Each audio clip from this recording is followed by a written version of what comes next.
Hello, world. Welcome to Rex Arthur TV. This is the Rex Arthur Show, where we discuss LGBTQ issues with an LGBTQ approach and an LGBTQ perspective in an LGBTQ plus planet, where each and every one of us belongs to one or two letters in the 10-letter sexual alphabet. And today, of course, it's a so-called Fool's Day, but it's thankfully it's not for the whole day, so it's not an issue.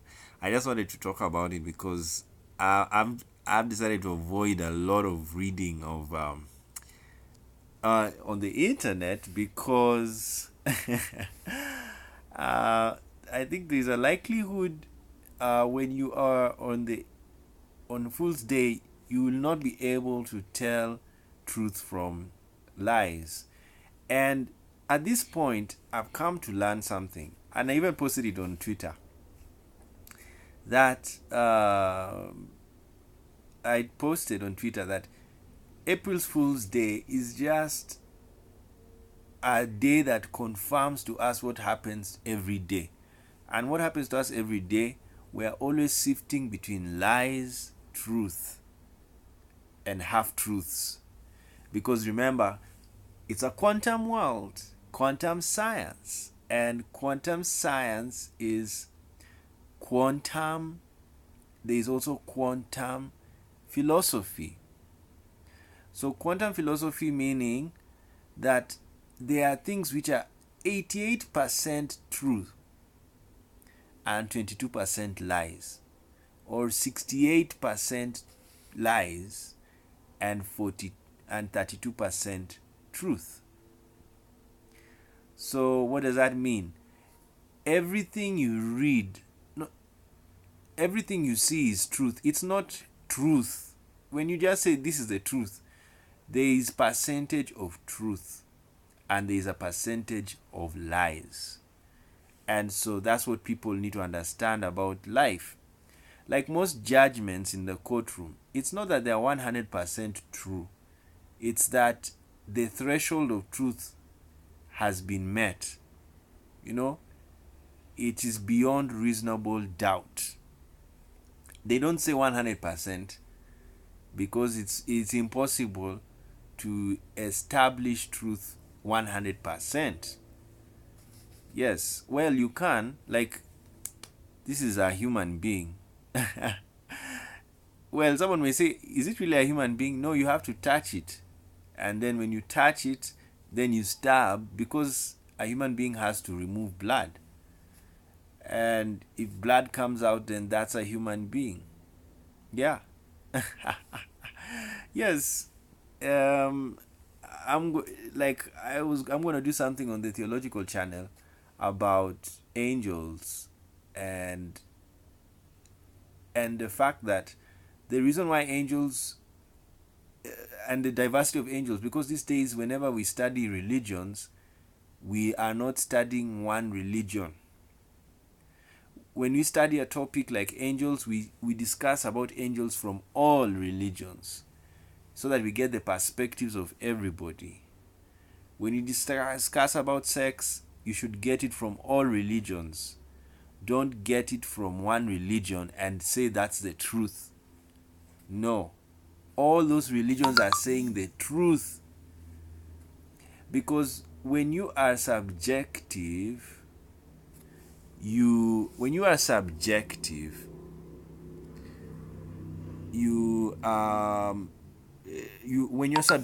or when it's a subjective topic, there are different truths. There are very many truths. Like sex. Sex is a subjective topic. People have different views about sex. So when there are different views, there are different truths. You see, all of them are the truth according to you because it's subjective. But there is a universal truth.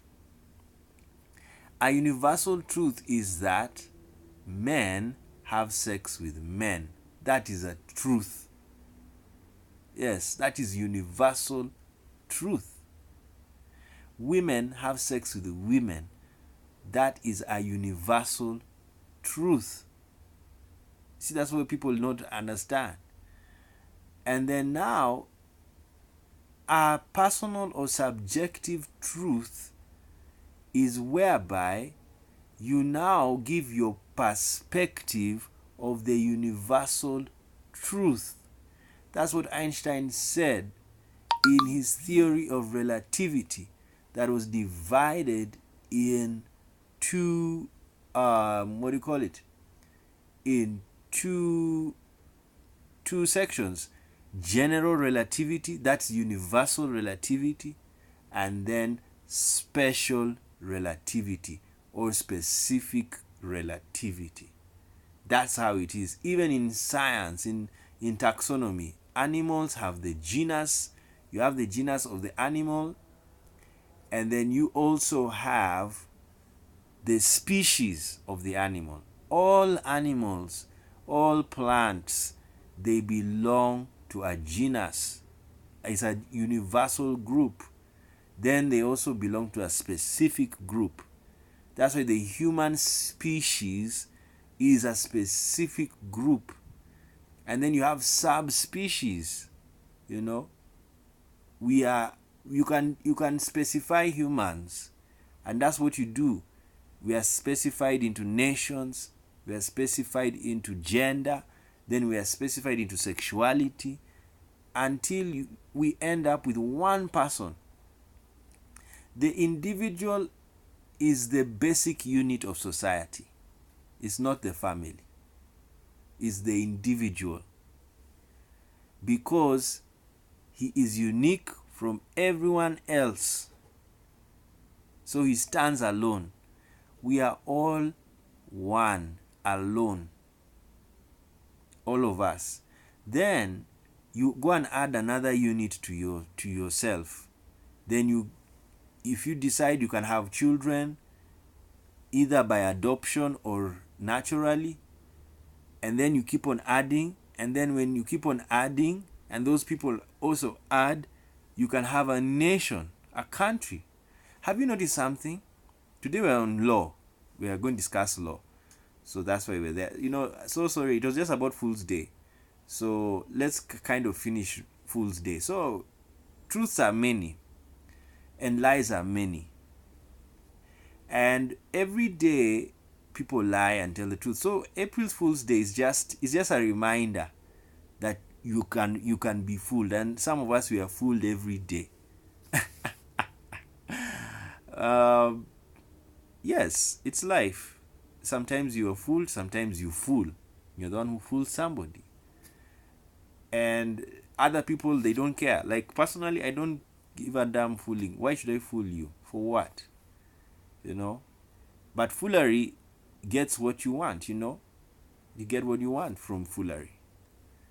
You see how Abraham lied that his wife was his sister, and he got money. The guy was so angry, the Pharaoh, that he said, "Oh my God, you punished my house because why didn't you tell me that she was your wife?" And he said, "I was scared." And immediately the Pharaoh gave Abraham money, and that's how he became rich. By lying. So many people fool to get rich. Yes, that's the whole game. It's the whole game of business, deception. You see what happened between America and China? The trade war is there because the steel that China sold to America was fake. It wasn't good steel. And so, America is in the point of restoring its infrastructure. So, can you imagine buying very many steel bars and half of them are fake? More than half? And you've paid billions for it? Or millions, not billions? Millions of dollars?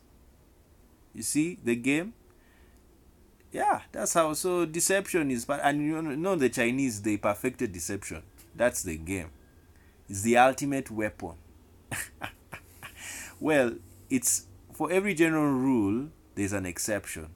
So deception is not necessarily the ultimate weapon. There are some times where truth is the ultimate weapon. Yes, so that's what you need to understand. All right, so carry on with life.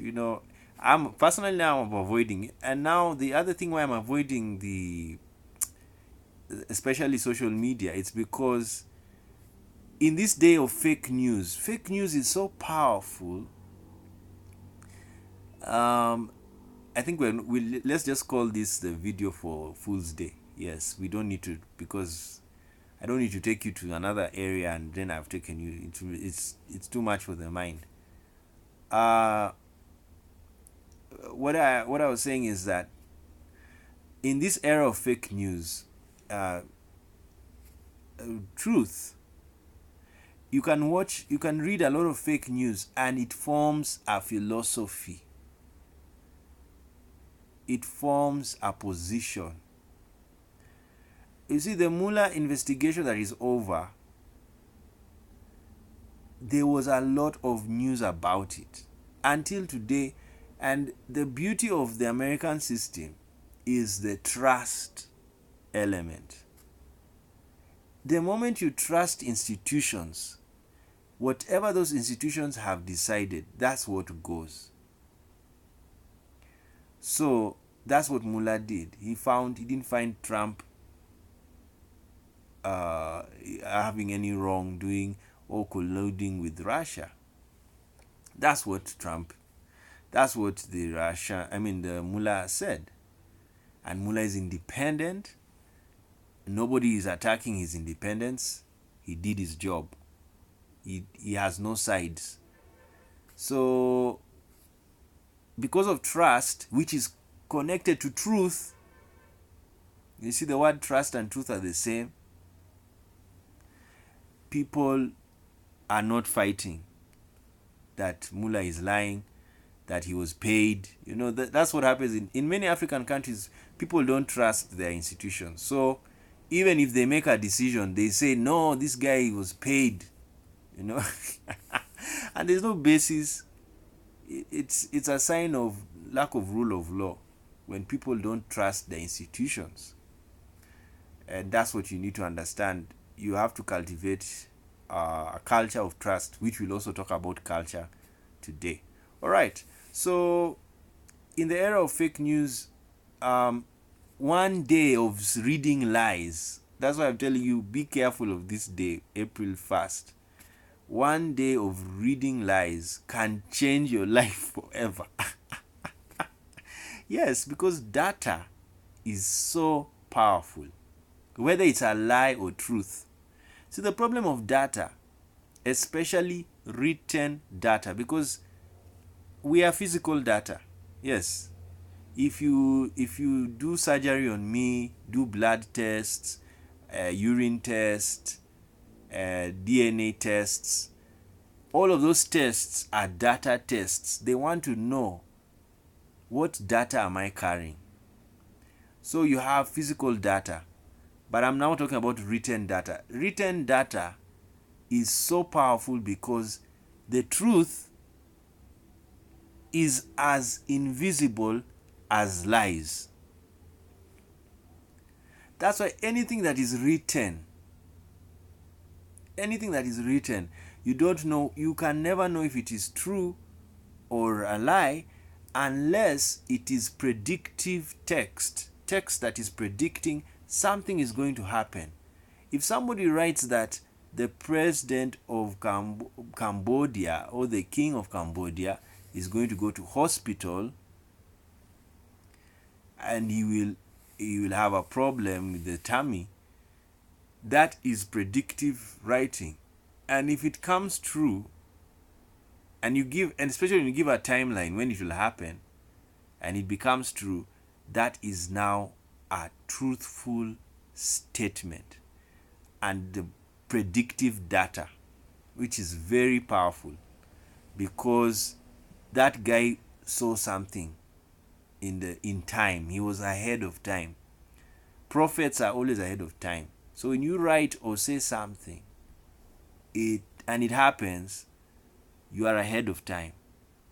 Now, but if you don't write anything predictive, you just write about life, analyzing the economics, analyzing even if you analyze economics, you will make some predictions, but they are not very strong predictions. There's no timeline. Like when you're analyzing the economics and you say capitalist economies are going to collapse because inequality is increasing, and this inequality can lead to protests. So it's not a prediction, it's a quasi prediction. You're just saying what I'm seeing, because of too much inequality, one day there'll be protests. You see, that's what happens. So you're not giving a time frame. You're predicting. It's a quasi prediction. But a serious prediction is that America, you're going to collapse in the year 2020. You're going to go down, you're going to crash down. Or Zambia, you're going to crash down. That's a prediction. And when 2020 comes and it doesn't happen, then your prediction is a lie.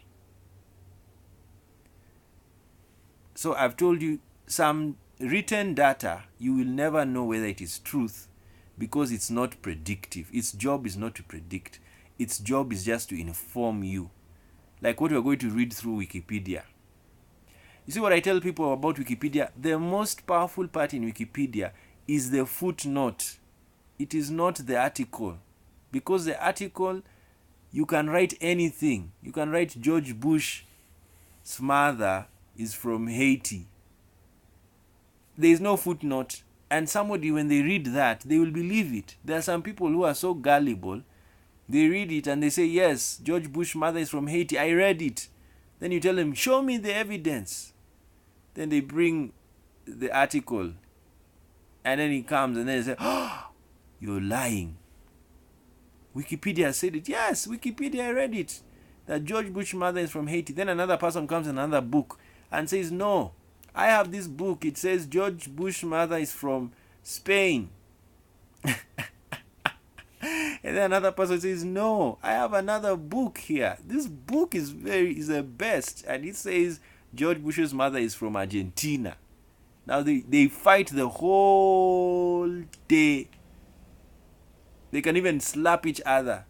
Because this one has his authority, that one has his authority, that one has his authority. And they know it's the truth because they trust that authority. You see how trust and truth work together? When you trust someone, it means whatever he says to you is truth. But when you don't trust somebody, whatever they tell you, you don't believe. That's what you need to know. That is mistrust. And is a very dangerous. Mistrust is so bad, it destroys relationships. The moment you don't trust somebody,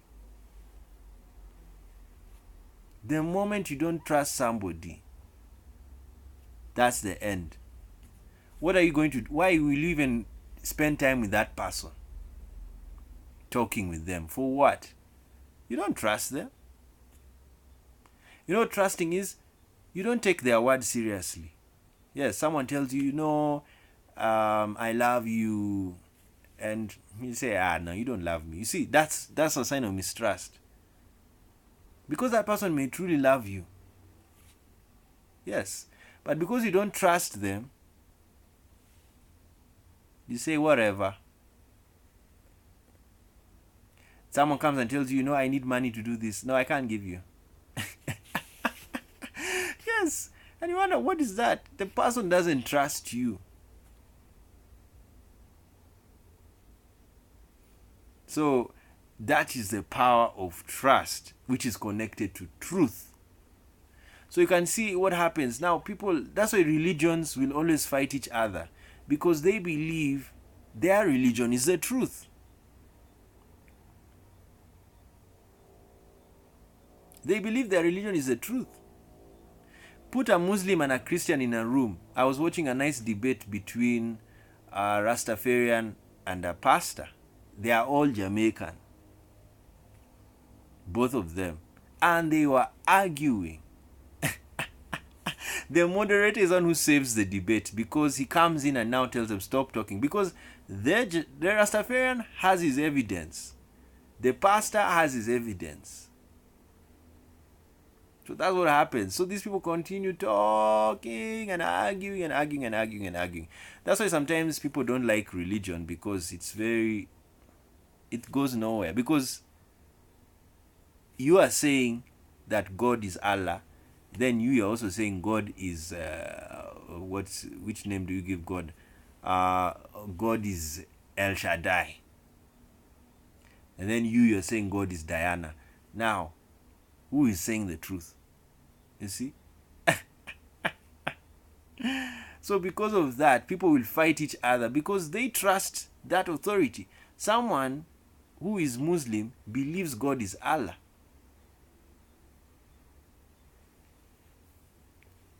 And by the way, these days even Christians call God Allah, rightly, in the Malaysia, because that's the name they are used to. You can't go and give them L. They don't know. They can't connect. But if you tell them God is Allah and he sent a son called Jesus Christ, then they understand. But that's what caused problems in Malaysia, is because the Muslims said, how can you say that Allah has a son?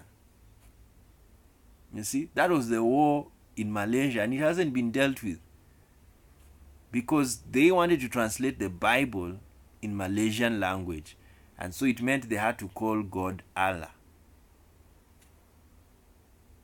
The moment the Muslim fraternity had that, they said, no, we don't share gods with Christians, because the Christian God has a son, ours doesn't have.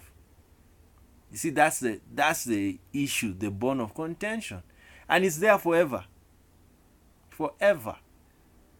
until Islam says that the God of Christianity is our God. Like the interfaith movement is a movement that says two things.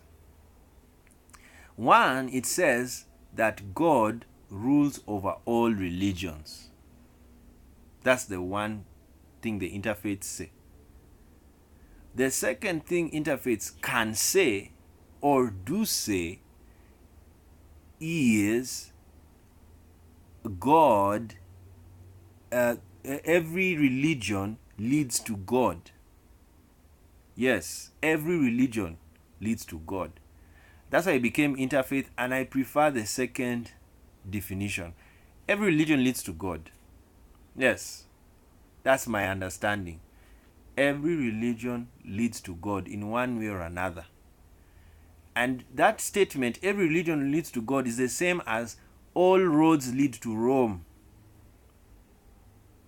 Yes, all roads lead to Rome. Every religion leads to God. Yes, reason being, who is God? Nobody knows. Nobody knows.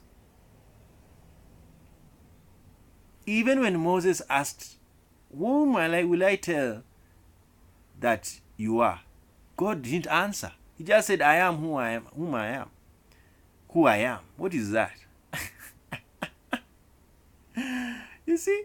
He just told him, I am who I am. Just go and tell them, I am who I am. Did you know what Moses went to tell the Israelites? Did he tell them that God is I am who I am? No. He gave them another name. In fact, there is no name. That's why Yahweh in Jewish religion is never mentioned. They just write it, the tetragrammaton, YHWH. They never say it, and they never write it. It's because is unknown. They don't know. They just put that tetragrammaton, the letters, the abbreviation is just like, we don't know. I even like the Rwandan name for God, Imana.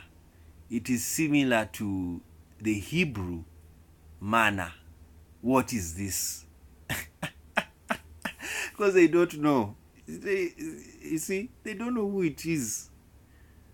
So even in Rwanda, when they say Imana, is we are worshiping. What is this? It's a question. It's not even an answer. We don't know. We just know there's something. So brilliant languages. So that's what happens in religion. And interfaith movement has tried to come and help harmonize relationships between different religions. Because majority of people who follow their religions, they believe their truth. So you find a Christian, a staunch Christian, will tell you Islam is doing a very bad job. They don't believe the true God. And then Muslims will come and tell you, a staunch Muslim will tell you, oh, Christians are lost. They don't know God. So you see, but an interfaith Christian or a Muslim will understand that the other side of the divide has a different way to the same God, or has a different way to the same God and a different interpretation. So the problem comes in interpretation, and that's why the Muslim fundamentalists don't agree that God of Islam is the God of Christianity. Yes, they don't believe it, and same to Christians, because the God of Islam does not have a son, but the God of Christians has a son. So who is the right God? You see, that is a debate forever. So back to the whole issue. So you see, religion is subjective truth. It is not universal truth. Science is universal truth. So that's what you need to know. The most important truth to know is science. Then after you've known science, go and study religions. If possible, study all of them. And then analyze them. That's what we do in our theological channel. We are an interfaith channel. We study every religion. And I have picked mine. Yes. But I'm still interfaith. Yeah. I'm interfaith. I believe that we all worship the same God. And we are all from the same God. And we are all in God. Yes, that is I'm a universalist. I believe in the doctrine of universalism. Because my reasoning is, there are some tribes, the first humans, where did they go? Did they go to so-called hell? No. Animals, where do they go? Do they go to hell because they can't speak English? They didn't give their lives to Christ. No. So that's what you need to understand. That's why I'm a universalist. I believe that we are all saved. Yes, everyone is saved. Whether you say a prayer or not, you're saved, because there was a universal sacrifice done. A timeless sacrifice to clean the world forever. Protect the world from the punishment of sin forever. And it's not that people don't sin. We sin, we make mistakes. That's what sin is. Just making mistakes. So I stand for universalism. It's for everybody.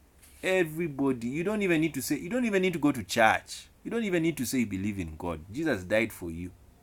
So that's what I believe. And I'm happy in it. And that's what I'm now saying. Science is a universal study. Science. Field of study. But religion is a subjective field of study. So when you study a lot of Christianity and you love it, you'll become a Christian and you'll be biased. And that's what we want to talk about when we talk about law. You should really have trained judges who do not bring their religion outside. They don't bring it to the open. Because if you have a judge like that, he will be very biased, and that's what we want to discuss in the other video. All right, so it's interesting. So fake news is so powerful because you can even have false data in your head. If you check the heads of very many people, you'll be shocked at the amount of falsehoods they are carrying. They are carrying more falsehoods than truth. Like I told you, science is very boring. It's the truth. It's the highest truth is science. Highest is science. The highest truth is science.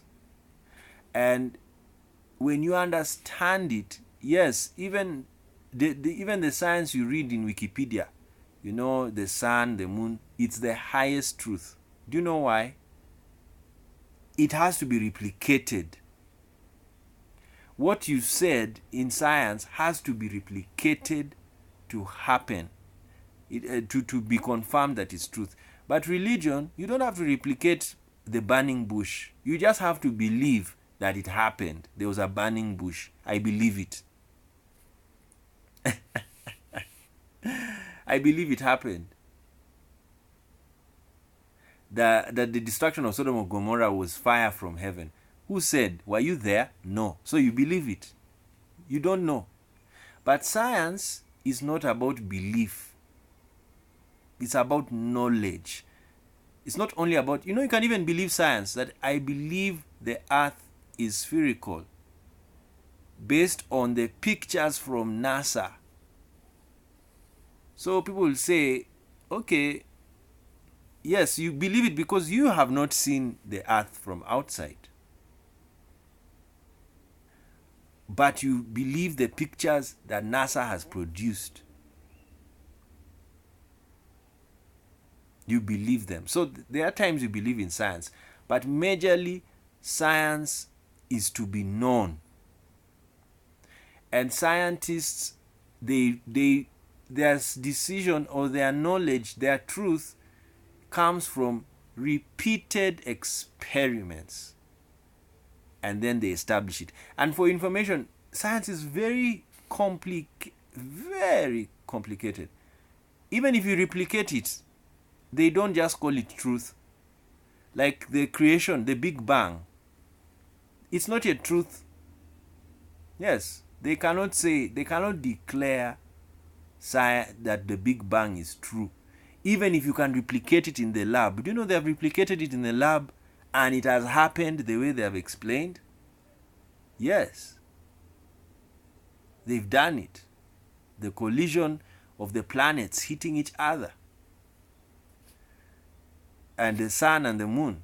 And even I was just thinking to myself, there was some meditation I had in the day about the word organize. The organization, when you see someone and say he's an organized person, he's an organized man, he's an organized woman. What is organize? It is to arrange in order. Do you know this is an organization? My body is an organization made up of different organizations of bones, blood, neurons. These organizations are called systems. The circulatory system, the skeletal system, the lymphatic system, the nervous system. So all of those are the nervous organization, the skeletal organization, and the circulatory organization. Those are organizations. And everything in the world is an organization. It's a system. Even this pen. This is an organization. What is it? What's an organization? Arrangement. So when I was thinking to myself, just think about this world. Then people say that God created the world. So how did he sit down and think about a human being, how he should be? Because if you want to know how if the world was created, think like a manufacturer. A manufacturer sits down and then looks at something and says, why do manufacturers manufacture? Is to solve a problem. All inventions in the world made by men and women, of course when I say men, it means everybody, mankind, humankind, to be gender sensitive, all inventions made by humankind were to solve problems. You see, hunting, people made arrows because they wanted to kill an animal without going close to it. Because if they get close to it, it can attack it. So before they made an arrow, they used stones to stone the animal. Then they kept on stoning animals to death and eating, but when the animal would be stoned, the animal also got sharp and said, oh, I'm going to be running every time they want to stone me to death so that they can eat me. So the humankind sat down, manufactured again. We are gods, so we create. And then created the arrow, the bow and arrow. Most of weapons in the world were not created to kill humans. They were created to kill animals, because animals were meat.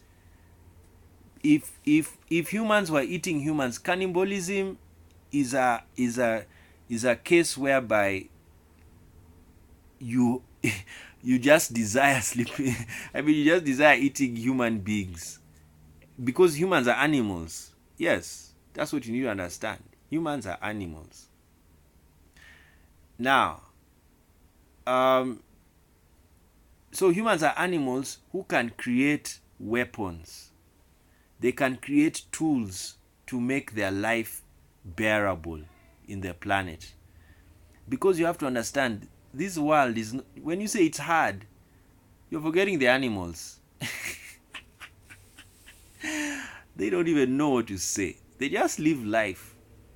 When it's hot, the animals run about to look for water to drink. They look for pastures. And they travel everywhere. That's why I love the Serengeti between Tanzania and Kenya. The buffaloes don't give a damn about the wildebeests. They don't give a damn about borders. They move to look for pastures. You know why these days migration has been slowed down? Is because we are in organized units called countries. And these countries, they have things called governments that can organize life so well that if there's drought, the government can give food to the people. But in the ancient world, when there's drought in an area, you move. You don't stay there. You see, the Sahara Desert, it has nobody. And there are more than 1 billion people in Africa. Why? Is because there is no vegetation. You can't grow food there. So you don't stay there. And this is what's happening like in Africa. Because of climate change, many areas are becoming deserts. And as time goes on, people will not live there. But because we live in things called countries, sometimes you're forced to live there. Like in East Africa, the dry areas are inhabited by pastoralists, not a farmer. A farmer would be mad to stay in a pastoralist area. Number one, the pastoralists can't allow you. They like their cattle flying, eating everywhere. So you can't plant food there. The animals will eat. You see? So pastoralist areas tend to be dry, and the reason why they're dry is that when it comes to rain, little grass grows and the animals eat, and then when there's no rain, they go and search for pastures somewhere else. So all of this discussion I'm giving you is to show you the power of science, that it is very undisputable and it's very verifiable. Yes, and that's what you need to understand. And science should not, science is the highest truth. So like now climate change, that is very important science. Sexual sciences, that is very important science, because homosexuals exist. It is science, it's proven. Pornography is science. I tell people, yes, it is science. It is showing you homosexuality, lesbianism, heterosexuality live. You're seeing it with your eyes. If you want to know heterosexual sex, go and watch straight porn. If you want to know homosexuality, go and watch gay porn. As simple as that. It's science. They're showing you science. People think it's just art. It's not only art, it's science. So, and what have I told you? Science is the highest truth. That's why I always laugh at Pastor Martin Semper of Uganda. He showed his church porn. Do you know what he was doing? He showed them the science. He informed them. He told them this thing happens. It's reality, it's the truth. Now, but why did he show them? He showed them to create a subjective truth. And the subjective truth is that that lifestyle is bad. You see, is bad. That's what he did. And that is called subjective truth. It is not universal truth. And subjective truth can be deception. And what he was saying, good or bad, doesn't make sense. That's what I always wonder when people say you're good, you're bad. No, that's not scientific. It's not even legal. Have you go and read the laws? You are not arrested because you're a bad person. Neither are you arrested because you're a good person. Yes, people need to understand law. You are arrested because you've committed an offense that is written in the law. That's how you are arrested. You're not arrested because you're good. You can be a very good man. Even a pastor can steal. So when they arrest the pastor, it's not because he's bad. No, he committed an offense.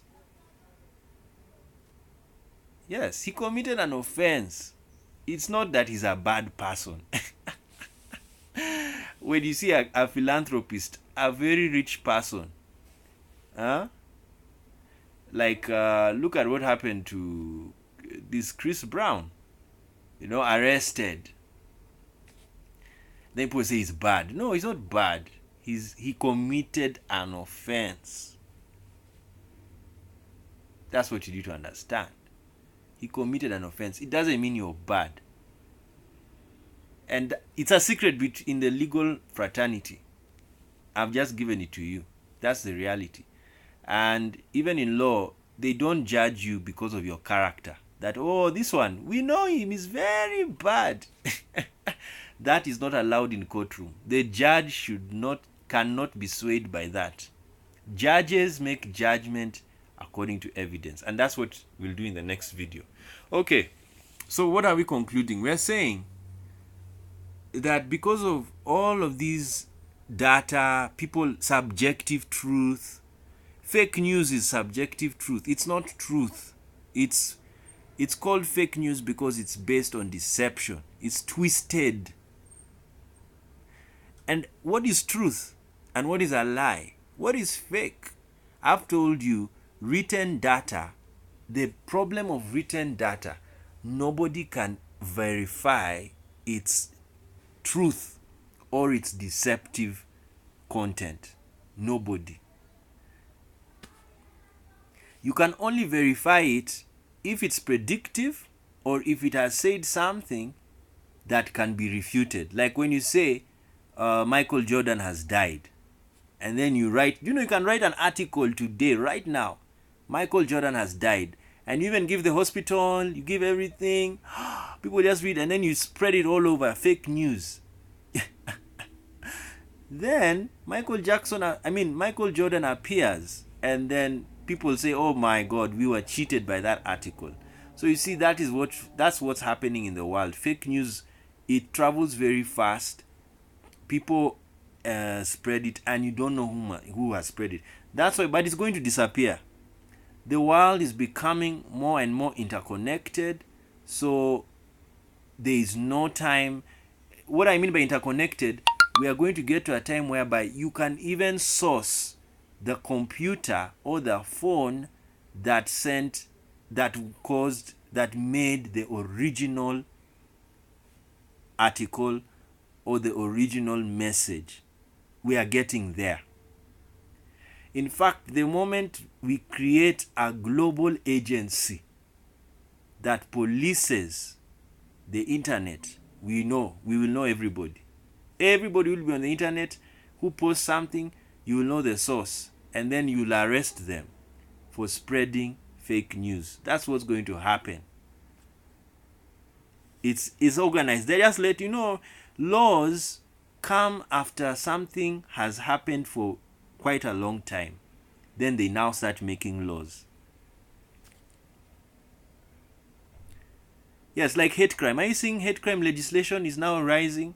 It's because they have LGBTQ people came out. Then people started doing violence and all of these things. Like, look at what Jassy went through. It is making people say we need to have laws that protect LGBTQ persons from homophobes. Yes, that's what you need to understand. So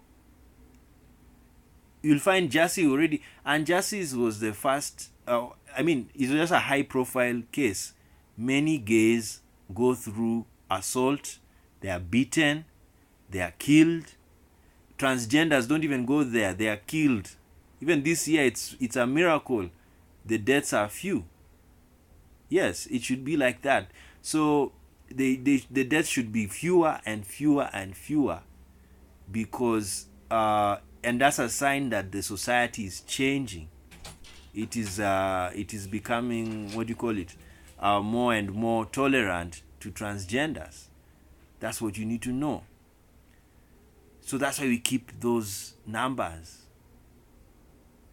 So what am I saying now? Fake news is going to die very soon. Look at what Mark Zuckerberg just said recently, that he wants the governments to take over, regulate Facebook. Yes, it is going to happen. When you read the policies of Facebook, it's like a law, penal code. So what's going to happen? Enforcement, when you post hate, the police will come for you. That's what has happened to Facebook. The police now will come for you if you post hate, if you post fake news on Facebook. That's why people are leaving it. The reason is because now the government is going to know you, and people don't like being known. So people are going to leave Facebook, and those who will be there are those ones who will post saying things, and that's how it has sanitized Facebook.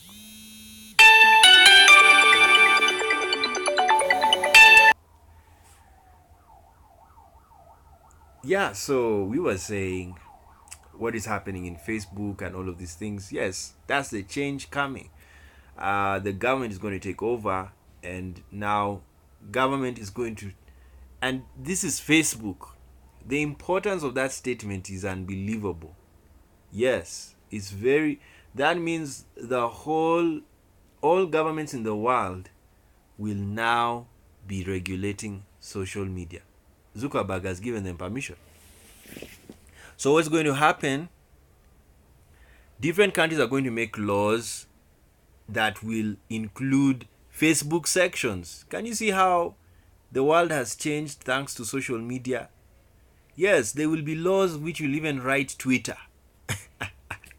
Yes, we are coming to that point. Legislations are going to have names of social media platforms. It's beautiful. And you'll find they'll even list the Twitter offenses. And this is going to create jobs because even though there's AI police, Facebook is policed by the AI system, but it doesn't work well because like as I said in my other video, my friend posted a sarcastic comment that was deemed to be homophobic by AI.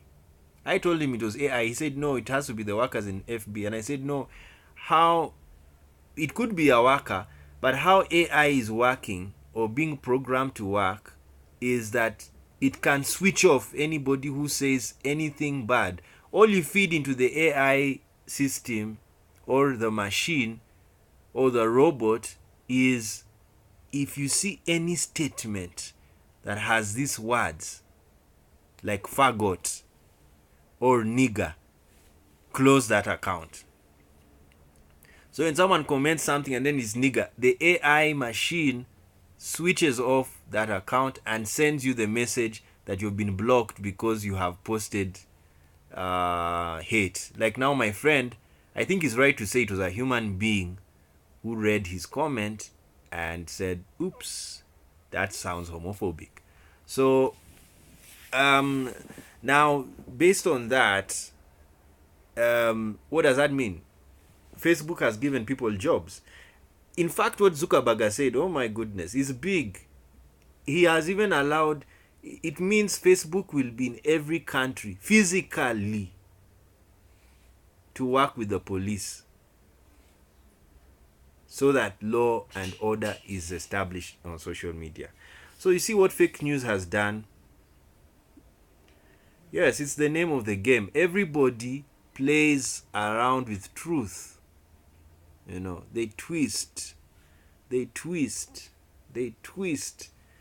And then, as I told you, quantum sciences has killed truth, especially in written data, not physical data. Quantum science cannot kill physical data. Quantum science kills written data. Because when somebody writes something, you will measure the percentage of truth. Not all of it is fully true. Oh, let me keep quiet. I can talk about this forever. You see, the problem of truth, it's also a religious concept. So because of that, you'll talk about it forever.